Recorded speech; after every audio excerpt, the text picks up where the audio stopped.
SEO/AEO/GEO works from adding up the views and clicks from keywords people are actually searching for, not random topics you want to write about. The more related keywords you write about in your niche, the more compounding views and clicks going to your website, and then it makes your website look more credible, more like an expert, and then more impression and clicks come in. So you create a great cycle. So here are 2 free tools you can use to find a list of good keywords. First step is to write down 5 keywords that you think your customers, your users are actually going to search. Think about what problems you're solving and be very specific. If you're selling AI product photo like our old app, the keyword our customers might be searching could be fashion photography for e-commerce, photo for Amazon. So the first free tool is just Google. You can type in your keyword and look at 2 things, the autocomplete and the people also ask section. For example, if you're searching AI clothing photography, it gives you a list of keywords. These are real things people are searching,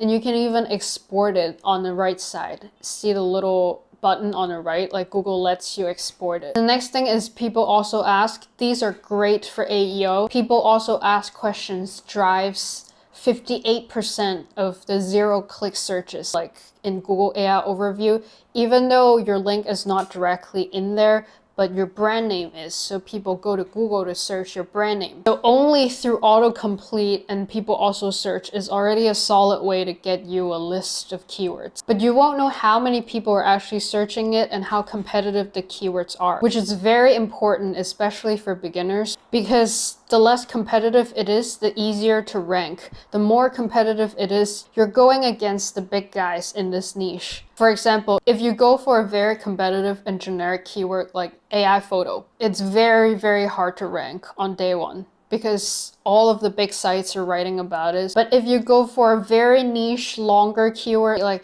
fashion photography for e-commerce, then you have a way higher chance to rank. The best case scenario, we saw some of our clients writing for really niche keywords like DIY bird nest kits for teens. Sometimes you can rank as fast as 1 week if your keyword is niche enough and nobody's writing about it. So we start from those and then we slowly work our way up to the more competitive ones so we can rank faster that way. So here's another free tool you can use to check the search volume and the keyword difficulty, which is Google Keyword Planner, which you will need a Google Ads account. You can also use our free keyword tool in our app, which is pulling from the same source as Google Keyword Planner. So you can put in the seed keywords like we mentioned, but if you go through our app's onboarding, it actually extracts these seed keywords from your website. Usually we want to start with keywords with a difficulty below 20. I would even start with difficulty just 0 because you want to rank as fast as possible for these long tail keywords. And you can start with search volume above 50. So 50 searches per month, even though it doesn't look like much, but you gotta keep publishing every day so it accumulates over time. And also, even this keyword has only 50 searches per month. Google is not dumb. Google can sometimes rank the related keywords around the 50 searches keyword itself.